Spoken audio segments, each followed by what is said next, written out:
चलिए आइए, तो हम लोग गॉस एलिमिनेशन मेथड का जो है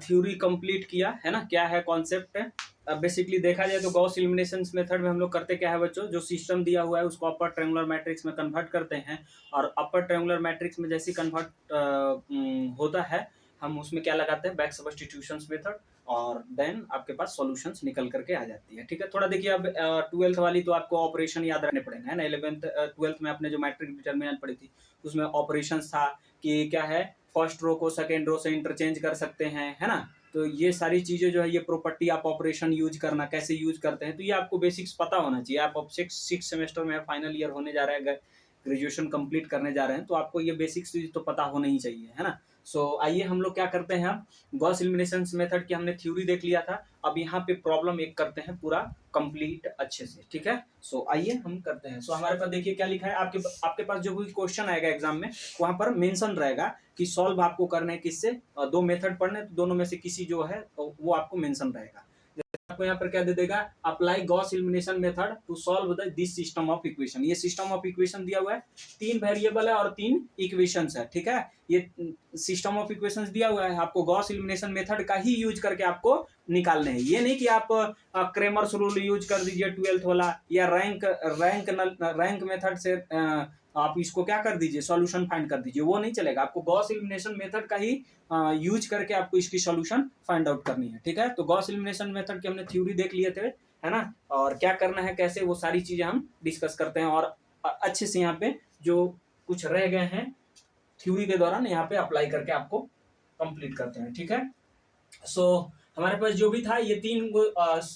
इक्वेशंस दिया हुआ था 3 वेरिएबल में। So given system of equations, linear equations भी दिस, ये हमारे पास है, तो ये हमने लिख लिया। ठीक है बच्चों, अब ध्यान से सुनिएगा, पहला हमारे पास क्या कहता है गॉस एलिमिनेशन मेथड, कि गॉस एलिमिनेशन मेथड आप तभी अप्लाई कर पाएंगे जब जो फर्स्ट इक्वेशंस है उसके जो यहाँ पर फर्स्ट में एंट्री है, ये जो देखिए तो फर्स्ट इक्वेशंस की जो फर्स्ट एंट्री वेरिएबल की वो क्या है यहाँ पे बच्चों, 1 है, और 1 क्या 0 के बराबर होती है, नॉन जीरो होती है, तो नॉन जीरो है, तो आपको इस इक्वेशंस को रीराइट करने की जरूरत नहीं है, आपको रीराइट करने की जरूरत नहीं है, जैसा दिया हुआ है वैसे ही रहने दीजिए इस सिस्टम को। समझ में आ रहे हैं। अगर सपोज कर लीजिए कि यहाँ पर ये जो वेरिएबल है ये दिया ही नहीं रहता, यहाँ पे क्या था, एक्स का जो कॉफिशिएंट अगर नहीं है तो क्या है, 0 है, तो हम क्या करते कि या तो फर्स्ट इक्वेशन को सेकेंड इक्वेशन को फर्स्ट पे ले जाते और इसको यहाँ लिख देते, और इस या तो एक और पॉसिबिलिटी थी कि तीसरा इक्वेशन को फर्स्ट पे लिख के और फर्स्ट को हम थर्ड पे रख देते। समझ में आ रही है मेरी बात। तो हमारा पहला जो टारगेट होगा गॉस एलिमिनेशन मेथड अप्लाई करने समय, पहला क्या होगा, जो भी हमारी फर्स्ट इक्वेशन है उसकी जो फर्स्ट वेरिएबल है उसकी एंट्री आपको देखनी है कि 0 है या नॉन जीरो है। अगर नॉन जीरो है तो डायरेक्ट आप गॉस एलिमिनेशन मेथड पे अप्लाई करना स्टार्ट कर दीजिए, अगर 0 है तो उसको हम नॉन जीरो बनाने का प्रयास करेंगे। और कैसे बनाना है, इंटरचेंज करके, इस इक्वेशंस को यहाँ लिख देंगे, यहाँ लिखने, इक्वेशंस को ऊपर नीचे लिखने से सिस्टम थोड़ी चेंज हो जाएगा, ऊपर नीचे इक्वेशंस को इंटरचेंज करके इसको फर्स्ट पे इसको सेकंड पे लिखने से थोड़ी सिस्टम ऑफ इक्वेशन चेंज हो जाएगा, नया थोड़ी सिस्टम बन जाएगा वो। ठीक है, नया सिस्टम कब बनेगा कि जैसे मान लीजिए इसका कॉफिशिएंट एक्स का कॉफिशिएंट को हम जेड में लिख दिए और जेड वाला कॉफिशिएंट एक्स में लिख दिए, तब जाके नया सिस्टम बनेगा। समझ में आ रहे हैं। तो इंटरचेंजिंग करने से सिस्टम के सॉल्यूशंस में कोई चेंजिंग नहीं आती है। ठीक है, सो पहला आपका टारगेट होना चाहिए नॉन जीरो। तो यहाँ पर क्या था बच्चों, यहाँ पर एक्स था, हमारे पास जो ओरिजिनल क्वेश्चन है उसमें यहाँ एक्स का कोफिशिएंट क्या है, 1 है, और विच इज नॉन जीरो। सो हम डायरेक्ट अपना प्रोसेस स्टार्ट करेंगे। ये नॉन जीरो है तो क्या है बच्चों, एक्स का जो कोफिशिएंट है वो नॉन जीरो है, तो इसके नीचे की जितनी भी इक्वेशन है, इस फर्स्ट इक्वेशन को छोड़ करके जितनी भी नीचे इक्वेशन है, तो 2 इक्वेशन है, तो इन दोनों इक्वेशन से हम एक्स जो वेरिएबल है उसको इलिमिनेट करेंगे, रिमूव करेंगे। तो एक्स को रिमूव करने के लिए इनके कोफिशिएंट्स को रिमूव करना पड़ेगा आपको। ठीक है, सो देखिए हम पहले मैं इसको मैट्रिक्स में आपको एक्सप्लेन करने के लिए कि ऑपरेशन क्या यूज करिएगा जीरो बनाने के लिए, तो इसको मैट्रिक्स फॉर्म में लिखिए। तो एक्स का कोफिशिएंट क्या है, 1, और यहाँ पे एक्स का कोफिशिएंट 1 है, यहाँ भी 3 है, तो क्या आ जाएगा 1 1 3 आ जाएगा। y का 4 1 -1 4 1 -1, यहाँ क्या है जेड का -1 -6 -1 -1 -6 -1 आई थिंक यही है ठीक है, एक बार फिर से देख लीजिए, अदरवाइज मिस्टेक हो जाएगी तो फिर प्रॉब्लम हो जाएगा। ठीक है, सो ठीक है, ये हम मैट्रिक्स में कन्वर्ट कर लीजिए, ये हमारी ए मैट्रिक्स है। ठीक है, इसको छोड़ देना है, ये नॉन जीरो है हमारे पास। अब इसके नीचे वाले को क्या करना है, इसको और इसको जीरो बनाना है। तो क्या ऑपरेशन लगाइएगा, देखिए तो यहाँ 1 है, यहाँ भी 1 है, तो डायरेक्ट खाली क्या कर देंगे, घटा देंगे। 1 माइनस 1 क्या आ जाएगा, 0। तो R2 के जगह पर, ये सेकेंड रो है, तो R2 के जगह पर क्या लिख करेंगे हम, R2 में से R1 को घटा देंगे, तो 1 माइनस 1 क्या आ जाएगा, ये वाला 0 आ जाएगा। बाकी इधर क्या आएगा उससे मतलब नहीं है, वो तो हम लिखेंगे, जो आएगा वो लिख देंगे, है ना, कोई वैल्यू आएगी कांस्टेंट, मैटर नहीं करता, हमको ये से 0 बनाना है। अब सेकेंड के लिए क्या, थर्ड के लिए क्या करिएगा, इसको 0 बनाने के लिए यहाँ 3 है, यहाँ 1 है, तो इसको 3 से, इस पूरे को 3 से मल्टीप्लाई करके इससे घटा दीजिए। तो क्या लिखेंगे, R3 इज इक्वल टू क्या, R3 माइनस क्या, R1। यहाँ पे क्या है, R1 की वैल्यू 3 है, और R3 की वैल्यू यहाँ क्या है, 3, और यहाँ इसको 3 से मल्टीप्लाई करना पड़ेगा, R1 को 3 से, यहाँ 1 था तब नहीं मल्टीप्लाई करना पड़ा था इसमें R1, है ना, 3 से मल्टीप्लाई करके यहाँ देखिए, और R1 की वैल्यू क्या है 1, तो ये घटाइएगा तो 0 आ जाएगी। तो ये ऑपरेशन लगा करके ये दोनों एलिमेंट को हम क्या कर लेंगे, 0 बना लेंगे। ठीक है, तो वो रफ में काम करिएगा। तो यहाँ पर हम क्या लिखेंगे, लैंग्वेज में लिखेंगे to eliminate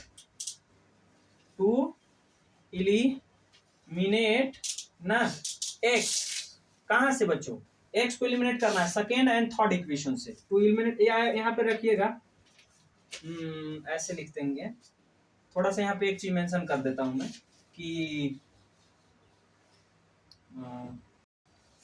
since a1 is non zero, a1 क्या है, नॉन जीरो है ना, देन यहाँ पे लिखिए since a1 is non-zero, then to eliminate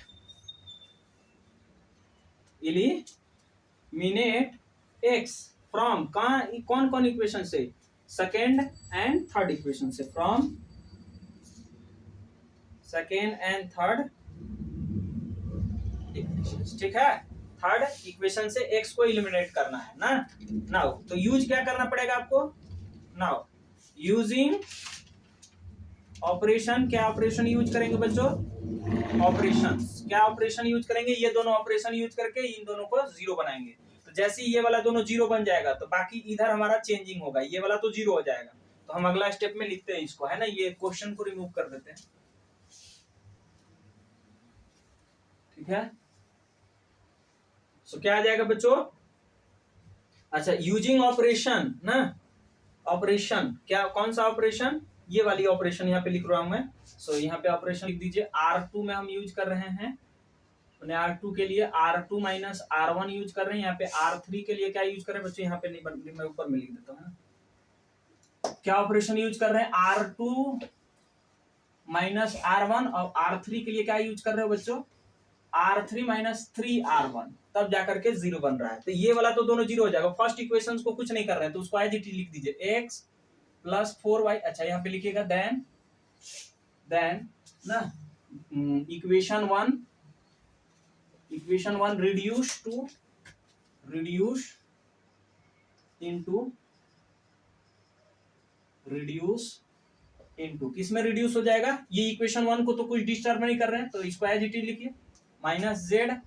और is equal to -5। Okay, second को कर रहे हैं तो सेकेंड वाला, ये वाला तो पहले 0 होगा, तो ये 0 हो गया। यहाँ क्या आएगा, आप देखिएगा क्या आएगा, यहाँ से आ जाइए, यही ना हमारे पास, और ये ऑपरेशन लगा रहे हैं, है ना, या आप यहीं से भी डायरेक्ट कर सकते हैं। देखिए कौन सा ऑपरेशन लगा रहे हैं यहाँ पे, ये पहला वाला मैं कर रहा हूँ, ये सेकेंड के लिए कर रहा हूँ। तो R2 में से R1 को घटाना है ना, R2 माइनस R1, तो ये रहा आपका R2 सेकेंड, और इसमें से इसको माइनस करिए ना, तो कितना होगा, 1 माइनस से 3 जाएगा, 1 माइनस 3 कितना, 1 माइनस 4 क्या बचेगा, -3। तो यहाँ पर क्या आ जाएगा आपके पास, -3y। ये सेकेंड किसका वेरिएबल है, यहाँ ये x का नीचे का है, ये y का कंपोनेंट है, और ये z की है। ठीक है, अब यहाँ पे फिर ये इसको घटाने पे क्या आएगा, इसमें से इसको, यहाँ क्या -6, ये वाला मैं कर रहा हूँ, इस पे अप्लाई है, ये वाली ऑपरेशन यूज कर रहा हूँ, ये सेकेंड के लिए ही ना यूज करिएगा, थर्ड इक्वेशन के लिए लिखेंगे। सो -6 यहाँ है, और यहाँ ऑलरेडी माइनस है फार्मूला में, और ये -1 प्लस 1 हो जाएगा, तो कितना आ जाएगा, -5 आएगा। और किसका ये कोफिशिएंट है, z का, तो -5z, और राइट हैंड साइड में क्या आ जाएगा, क्या कर रहे हैं हम, R2 में से R1 को घटा रहे हैं डायरेक्ट, तो इसमें से इसको घटाइएगा तो क्या आएगा, यहाँ भी तो घटाएंगे, है ना। ये वाला थोड़ी यहाँ पे लिखा हुआ है, ये तो खाली इधर वाला लिखे थे, है ना बच्चों। तो ये वाला भी तो होगा, तो इसमें क्या होगा बोलिए, -12 और माइनस, बोलिए माइनस माइनस प्लस का 5, R2 में से R1 को जस्ट घटा रहे हैं, ठीक है। आप यहीं पे भी कर सकते हैं, ये तो मैं आपको बता रहा था मैट्रिक्स में दिखे ताकि, है ना। ये नहीं कि इधर छोड़ दीजिएगा, खाली ये मैट्रिक्स में करके और बन गया हीरो। तो -7 आ रही है, तो -7 आ गई, ठीक। अब थर्ड के लिए क्या यूज कर रहे हैं, ये वाला ऑपरेशन। तो थर्ड के लिए मैं यहीं पे कर रहा हूँ ताकि आपका सेट हो जाए दिमाग। अब देखिए ये वाला तो ये वाला मैंने, ये तो 0 हो गया, ये वाला यहाँ देखिए तो क्या है -1, तो तीसरा में ये R3 -1, ये 0 हो चुका है, -1, और यहाँ पे क्या है फॉर्मूला में -3, और R1 की वैल्यू देखिए तो कितना है, R1 की वैल्यू है 4, तो यहाँ पे क्या लिखेंगे, इंटू में 4, 5 चौका 20 में से कितना 12 जाएगा, 8 बचेगा, कितना आएगा बच्चों, 8y आएगी, प्लस की 8y। एक बार फिर से मिला लीजिए, ये 1 मिनट, 12 कहाँ से ये आ गया, ये -1 है ना, सॉरी -1 है बच्चों, -1, और फॉर्मूला में है माइनस, और यहाँ 3 है, इनटू ये है 4, तो यहाँ पे 4 आ जाएगा, ठीक है। 4 तिया 12 और -13 आ जाएगा, -30। फिर नेक्स्ट हम देखते हैं क्या आएगा,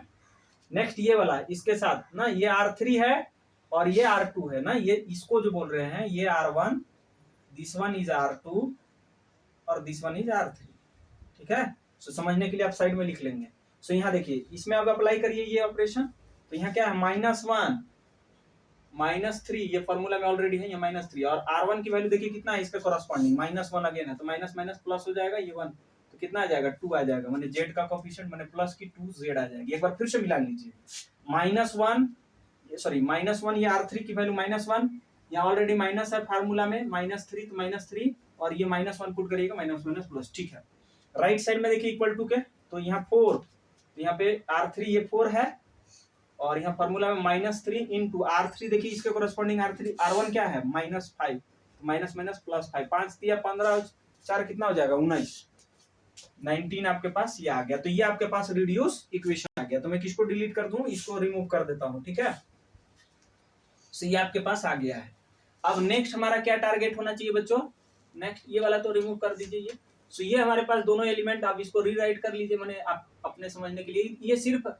इसका कोएफिशिएंट इधर वाला का था, इसलिए राइट साइड का भी ये करना है आपको। सो आप मेरे अकॉर्डिंग चलिएगा तो आप पूरे इसमें ही आइए, उसमें ध्यान ज्यादा नहीं करना है, मैं तो आपकी हेल्प के लिए कर रहा था कौन ऑपरेशन लगा पाइएगा, ठीक है। अब फिर हम यही काम करने वाले हैं। फिर जो अब सेकेंड इक्वेशन है ना, सेकेंड से हमको किसको एलिमिनेट करना है, y को, सेकेंड माने सेकेंड, अब जो ये हो गया। अब जो हम फर्स्ट इक्वेशन के लिए कर रहे थे ना, कि उसका जो पहला को वेरिएबल है उसके कोएफिशिएंट को क्या कर रहे थे, नॉन जीरो देख रहे थे। अब सेकेंड इक्वेशन में देखिए, सेकेंड इक्वेशन देखिए तो ये है और ये y वेरिएबल है, तो यहाँ इसका कोएफिशिएंट क्या होना चाहिए, नॉन जीरो। तो -3 क्या होता है, नॉन जीरो होता है ना बच्चों, नॉन जीरो है ऑलरेडी, तो हमको रीराइट करने की जरूरत नहीं है, इंटरचेंज करने की जरूरत इक्वेशन को नहीं है। अगर होता तो हम इंटरचेंज करते, ठीक है। सो हम यहाँ पे फिर लैंग्वेज यही वाला लिखेंगे कि सिंस, इसको इक्वेशन 2 दे दीजिए, इस पूरे को। मैं एक बार थोड़ा सा इसको मिला लेता कि ये जो सिंप्लीफाई किए हैं जोड़ घटा वो सही है कि नहीं, है ना, नहीं तो फिर आगे फंस जाइएगा। सो -3 -5z सेकेंड से, ठीक है। राइट साइड -7 एकदम सही, -13y प्लस 2z और 19 एकदम सही है, ठीक है। तो अगेन हम लोग करेंगे, है ना, काम यही चीज लिख रहे हैं, सिंस अगेन यही लैंग्वेज लिखेंगे फिर इस इक्वेशंस के लिए ये। तो यहाँ पर इसको क्या नाम देते हैं, B2 दे देते हैं,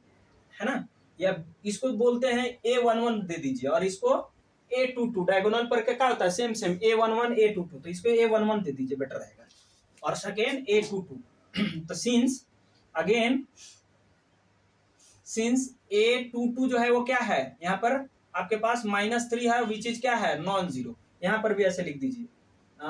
1 था और which is non zero, better रहेगा। A11 क्या था, 1 है और नॉन जीरो, ठीक है। अच्छा यहाँ पे ये वाला जो 1 है इसको क्या बोलते हैं, pivot element, first pivot element. और ये पूरा इक्वेशन, फर्स्ट इक्वेशंस को जब आप रिड्यूस करिएगा तब, एक्स एलिमिनेट करिएगा तब बोलेंगे, समझ में आया। इसके नीचे वाला सारे को जीरो बना लिए,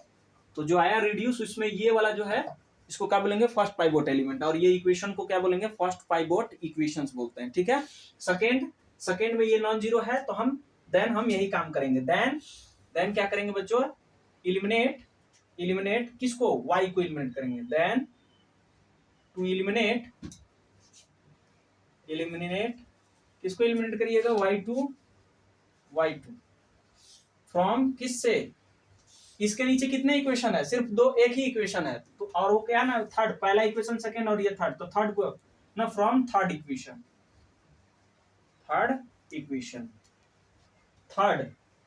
ना इक्वेशन इन किसमें, दो में, इक्वेशन 2 में करेंगे, सॉरी ये रहने दीजिए, इक्वेशन थर्ड इक्वेशन ना, थर्ड इक्वेशन, ये तीसरा इक्वेशन, ठीक है। सो क्या आ जाएगा आपके पास, इसके लिए क्या करेंगे हम लोग, फिर क्या करेंगे, ऑपरेशन यूज करेंगे, ये वाला मैं रिमूव कर दे रहा हूँ, तो ऑपरेशन यूज करिए फिर, तो यूजिंग ऑपरेशन, ठीक है,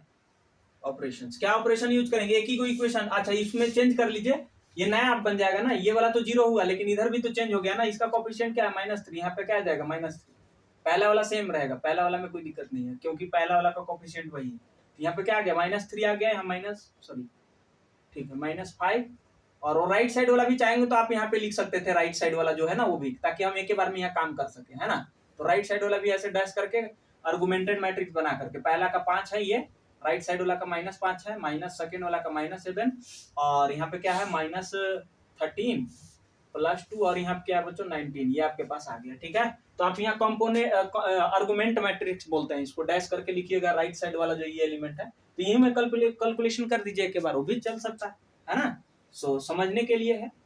सो ये आ गया आपके पास, ठीक है, नहीं समझे ये क्या बोल रहा हूँ मैं, राइट साइड वाला जो है ना ये वाला, यहाँ पे यहीं पे कैलकुलेशन करना पड़ रहा था, इधर भी यहाँ आकर के, आधा यहाँ कर रहे थे, आधा यहाँ, तो आप सब यहीं पे लिख दीजिए, डॉट डॉट देके जो वैल्यू आएगी उसको हम वेरिएबल के साथ लिख देंगे, ये वाला हमारा कांस्टेंट का है, राइट साइड वाला इक्वल टू के साइड ये वाला, और ये एक्स का, वाई और ये जेड का है, ठीक है। सो यहाँ पे यूजिंग ऑपरेशन, कौन सा ऑपरेशन, हमको इसको एलिमेंट को इसको 0 बनाना है, तो इसको कैसे 0 बनाएंगे, हमको यहाँ पे 13 करना होगा, है ना, 13 कैसे आएगा, देखिए R3 अप्रोच, मैंने R3 के जगह पर क्या करेंगे, R3 में से घटाना है, या क्या करना पड़ेगा, ऐड देखता हूँ, तो R3 कितना है आपके पास, -13, अब हमको यहाँ पे क्या लाना होगा, प्लस का 13 लाना होगा, +13, तो यहाँ प्लस दे दीजिए, या ठीक है, यहाँ पे माइनस है ना ऑलरेडी ये, तो प्लस बना देगा वो, तो यहाँ पर अब क्या चाहिए हमको 13, तो 13 कैसे आएगा, आप ऊपर में 13 लिख दीजिए, 13 लाना है तो, और नीचे 3 से डिवाइड कर दीजिए, और यहाँ पे R2 लिख दीजिए, इसी में से इसको घटाना है, इसके साथ नहीं घटा सकते, क्योंकि इसके साथ घटाइएगा तो ये एलिमेंट यहाँ आ जाएगा, ध्यान रखिएगा। सो इधर हमको 0 बना लिए हैं, तो इधर अब इसको डिस्टर्ब नहीं करना है, तो इसलिए मस्ट भी आपको इसी से घटाना पड़ेगा। सो यहाँ क्या आ जाएगा, देखिए यहाँ पे -13 है, और ये माइनस साइन लिखे, अब देखिए R2 की वैल्यू क्या है, -3, तो यहाँ पे ऑलरेडी ये हम लिख चुके हैं ये, और यहाँ -3 लिखेगा, देखिए ये क्या हो जाएगा, इससे कैंसिल हो जाएगा, और माइनस माइनस यहाँ क्या हो जाएगा, +13 और -13 क्या जाएगा 0, तो आपको कौन सा ऑपरेशन लगाना होगा, ये वाला ऑपरेशन लगाना होगा, ताकि हमने क्या किया, ये 3 को 0 कर दिया, मैंने 1 बनाया, और 13 बना लिया ऊपर में, ताकि दोनों सेम हो जाए तो 0 हो जाए। तो यहाँ पर क्या करेंगे बच्चों, बोलो ऑपरेशन क्या लगा रहे हो आप, R3, क्योंकि एक ही इक्वेशन है, इसके नीचे तो एक ही ऑपरेशन 0 बनाना है, यही बार खाली हमको 0 बनाना है, तो क्या जाएगा R3, और ये क्या लिखे हमने, किससे मल्टीप्लाई किया है, 13/3 और 2। सो अब देखिए, देन इक्वेशन जो ये 2 है,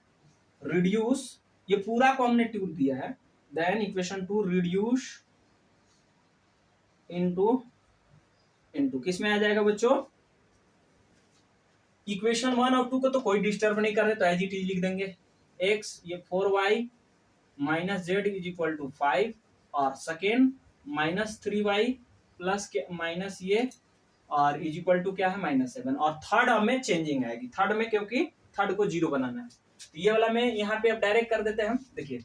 यहाँ से भी आप कर सकते हैं कोफिशिएंट को, वही वाला, इसी का तो कोफिशिएंट हम यहाँ लिखे हैं, या यहाँ कर दीजिए, बात बराबर है, तो ऑपरेशन लगाइए, इस एलिमेंट ये वाला तो 0 हो गया, तो यहाँ पे हम क्या करेंगे, ये 0 हो गया ये, सो हम यहाँ से लिखना जेड से, तो ये वाला कैलकुलेशन करिए, देखिए R3, तो R3 क्या है 2 -13/2 है, और इनटू में R2 क्या है -5, तो -5 यहाँ पे माइनस माइनस प्लस, और ये 5 हो गया, ठीक है। तो इसको जब सिंप्लीफाई करोगे बच्चों, तो एलसीएम 2 आ जाएगा, तो यहाँ 4 और 13 बच्चे कितना आएगा 65 अपॉन में होल का 2, तो 65 और 4 कितना आ जाएगा 69 अपॉन में 2 आ जाएगी, ठीक है। तो तो 69 अपॉन में 2 आ गया कहाँ पे बच्चों, इसका कोफिशिएंट, ये तो 0 हो गया है, और ये 69 अपॉन 2 आ गया। अब इस वो वाला करिए, तो इसमें ये हटा दीजिए। तो थर्ड के लिए ये लास्ट वाला 19, ये कांस्टेंट वाला है ना, राइट साइड लिखेंगे इसको। तो कितना आ जाएगा बच्चों, 19 यहाँ पे लिख दिए, और 13 अपॉन में थर्ड है ही, 3 है ही, इनटू में R2 -7 है, तो माइनस माइनस प्लस यहाँ पे 7 कर देगा। 13 सत्ते कितना आ जाएगा, पहले एलसीएम लो, तो 19 तिया कितना होता है 57, 57 है ना। और ये वाला करोगे कितना आएगा बच्चों, 13 सत्ते कितना 91, एक मिनट में कर लेता हूँ, 70 21 सॉरी 21, और ये क्या आ जाएगा 7 एकम 7 और 2 9 91, ठीक है। और एलसीएम लेकर के यहाँ पे ये 3 से मल्टीप्लाई कर दिए तो ये पूरा आ गया, इसको ऐड करोगे तो 8 आ जाएगा, और 9 और 5 14, तो 148 अपॉन में 3 आ गई राइट साइड में। यहाँ पे कितना आ गया 148 अपॉन में 3 आ गया, ठीक है। तो ये आपका जेड का कोफिशिएंट है, ये जेड का है, तो जेड के साथ मल्टीप्लाई हो जाएगा तो कितना आ जाएगा आपके पास, बोलिए 69 अपॉन 2, माइनस में भी है नहीं, तो 69 अपॉन बच्चों दिख रहा है ये आपको, 69 अपॉन 2 जेड, और राइट साइड क्या आएगा बच्चों, यहाँ पे 3 आ गई है ना, 3 ये कहाँ से आया, अच्छा ये वाली, अच्छा यहाँ पे 2 क्यों आएगा जी, यहाँ पे 2 क्यों आएगा, ये वाला में यहाँ पर भी 3 आएगी ना, इससे पहले वाला में 3 ही आएगी, एक मिनट रुक जाइएगा मेरे को प्रॉब्लम यहाँ 3 आएगी, ये वाला सही है कैलकुलेशन, 148 अपॉन में 3 माइनस है नहीं प्लस के साथ है, राइट साइड कांस्टेंट है, तो ये आ गया, ये वाला में मेरे को लगता है यहाँ पे 3 आएगा, और ये चेंजिंग आएगी, कुछ रुकिएगा मेरे को एक बार फिर से करने दीजिए, यहाँ पे एक मिनट, यहाँ पे कितना है बच्चों, यहाँ कितना था 19, 2 था, अच्छा ठीक, यहाँ तो 2 था, और यहाँ से मतलब नहीं है, ये वाला में अप्लाई कर रहे थे, तो 2 माइनस 13 अपॉन 2 इंटू में क्या है 5, और माइनस माइनस प्लस, तो ये 2 दूना 4 तो सही है, ठीक है, डिनोमिनेटर में लेकिन 3 है ना, यहाँ 3 है, तो यहाँ पे 3 2 जा कितना आ जाएगा 6 आएगा, सॉरी है ना 6, और ये 65 मिल करके 71 बना देंगे, ठीक है। तो 71 अपॉन में आपके पास 3 आ जाएगा, 71 अपॉन 3 आएगा। मैं एक बार फिर से इसको चेक कर लेता हूं, बिल्कुल सही है, ठीक है। सो ये हमारे पास क्या आ गया लास्ट, हमारे पास ये, अब आपके पास अपर ट्रायंगुलर मैट्रिक्स में ये वाला यहाँ 0, सॉरी यहाँ पे 2 आएगा, ये क्या ये 0 बन गया, तो ये हमारे पास क्या बन गया, ये नया एलिमेंट यहाँ पे आया था 71 अपॉन क्या आया था 3, तो देखिए ये अपर ट्रायंगुलर मैट्रिक्स बन गया। आप बैक सब्स्टिट्यूशन लगा देंगे, क्या बन गया, ये क्या बन गया आपके पास, जो ये सिस्टम है इसको इक्वेशन दे दीजिए, इसको इक्वेशन क्या सेकेंड चल रही है, इसको थर्ड, इसको 4, और इसको अलग अलग दे रहे नाम 5 दे देता हूँ, ठीक है। अब जैसे ही आया इसमें यहाँ पे लिख लीजिए विच इज, किसमें आ गया अपर ट्रायंगुलर सिस्टम, मैंने जो हमारा इक्वेशन 1 था जो गिवन क्वेश्चन था वो किसमें रिड्यूस हो गया है, इस अपर ट्रायंगुलर सिस्टम में, और जो इक्वेशन 1 है वो इसी के इक्विवेलेंट है, दोनों इक्विवेलेंट है। ऑपरेशन लगाने से सिस्टम ऑफ इक्वेशंस के सॉल्यूशन में कोई चेंजिंग नहीं आती है, दोनों इक्विवेलेंट है, ठीक है, ठीक है। सो अब आप क्या करिए यहाँ पे बैक सब्स्टिट्यूशन मेथड लगा दीजिए, ठीक है।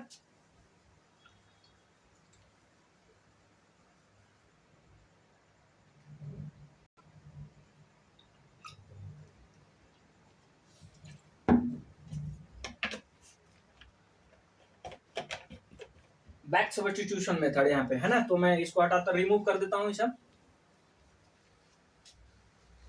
तो यही है, ज्यादा है नहीं, देखिए जिनको ऑपरेशन यूज करने आता है इस क्वेश्चन में कुछ है ही नहीं, है ना। सो और नहीं आ रहा है तो फिर इसका कोई इलाज नहीं है ना, मेरे पास क्या भगवान के पास भी इसका इलाज नहीं है, ठीक है। वो भी कहेंगे जाके 11 12 का पढ़ के आओ बाबू तब करना इसको, ठीक है। नहीं अगर समझ में, अगर ये टॉपिक हेवी लग रहे हैं तो वो कारण सिर्फ यही है कि आपका 11 12 की बेसिक्स कंप्लीट नहीं है। सो आइए नाउ ये जो इक्वेशन आ गया किसमें रिड्यूस हो गया, तो यहाँ पे लिखेंगे that is the given system, that is the given, या ऐसे लिखिए द गिवन सिस्टम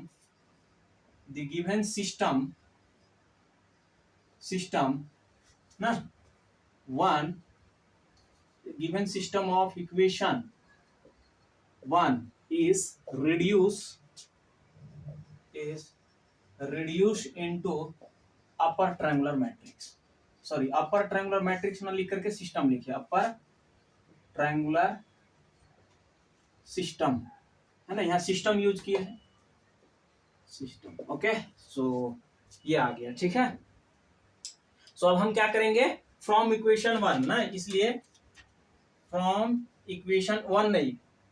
कहां से बैक सब्स्टिट्यूशन कहां से लगाएंगे, 5 इक्वेशन से। फ्रॉम इक्वेशन 5 में बैक सब्स्टिट्यूशन लगाइएगा तो क्या आएगा, क्या है आपके पास, देखिए तो z इज इक्वल टू, ये कांस्टेंट को हमको z की वैल्यू निकालनी है, तो ये कांस्टेंट उधर ले जाइए, तो z इज इक्वल टू आपके पास क्या आ जाएगा बच्चों, 148 अपॉन में 3 है, और इसको उधर ले जाइएगा, क्या आ जाएगा 3/71 आ जाएगी, तो ये 3 से 3 कैंसिल हो जाएगा, और क्या आ जाएगी आपके पास 148/71, z की वैल्यू आपके पास क्या आ गई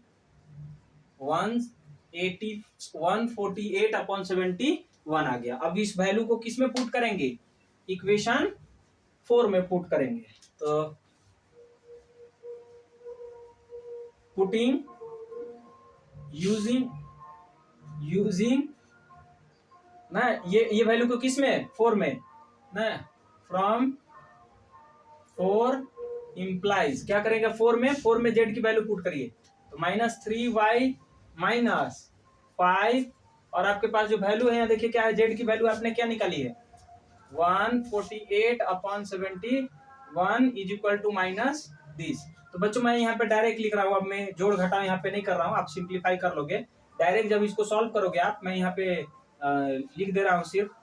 y, और इसको राइट साइड ले जाएंगे तो -7 प्लस, ये मल्टीप्लाई कर लेना आप, इधर ले जाओगे तो प्लस में होगा,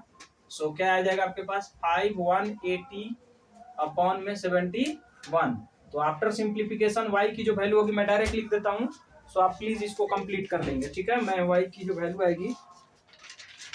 इसको जब सिंप्लीफाई करेंगे, सो y की वैल्यू आएगी बच्चों -180/71 आएगा, ठीक है, 981/71 आएगी, ठीक है, y की वैल्यू आएगी। अब z की वैल्यू निकालने के लिए क्या करेंगे, यूज करेंगे कौन सा, देखिए सॉरी x की वैल्यू निकालने के लिए y और z की वैल्यू किस में पुट करेंगे आप, फर्स्ट सेकेंड थर्ड इक्वेशंस में, तो पुट करिए, क्या आ जाएगा आपके पास, देखिए एंड फ्रॉम 3 इम्प्लाइज, तो क्या है x प्लस था 4y y की वैल्यू क्या है आपके पास, माइनस का 81/71, और फिर क्या है बच्चों, इक्वेशन क्या होती, -z था क्या, यस -z, तो -z है, और आपके पास z की जो वैल्यू है 148/71 is equal to, right side में क्या है -5। अब इसको सिंप्लीफाई करिएगा, आप प्लीज कर सकते हैं इतना, तो सिंप्लीफाई करिएगा, मैं डायरेक्ट लिख दे रहा हूँ, यहाँ पे आ रहा है 117/71, ठीक है। सो आपके पास क्या आ गया बच्चों, लास्ट में फाइनल आंसर लिख दीजिए आप इसकी, यही आपके पास गॉस एलिमिनेशन मेथड है, बस अपर ट्रायंगुलर मैट्रिक्स में चेंज करने आने चाहिए, बाकी तो बैक सब्स्टिट्यूशन मेथड आप समझ ही चुके हैं। सो हेंस ना x इज इक्वल टू क्या आ गया 117/71, y इज इक्वल टू आपके पास आ गया 81/71 माइनस की, and z is equal to क्या आ गया था आपके पास 184/71, तो तीनों में 71 आया ना। Are solution of given system, ठीक है, गिवन सिस्टम, क्लियर है। सो ये रहा आपका गॉस एलिमिनेशन मेथड। कुछ और हम अगले वीडियो में इसकी कुछ और क्वेश्चंस को कवर अप करेंगे, कुछ और क्वेश्चन लेकर के आएंगे, और देन स्टार्ट करेंगे जो इसकी सेकंड टॉपिक्स है। कौन सा सेकंड था बच्चों, मैट्रिक्स इन्वर्सन बाय ट्रायंगुलराइजेशन मेथड, ठीक है। सो मिलते हैं नेक्स्ट वीडियो में, थैंक यू।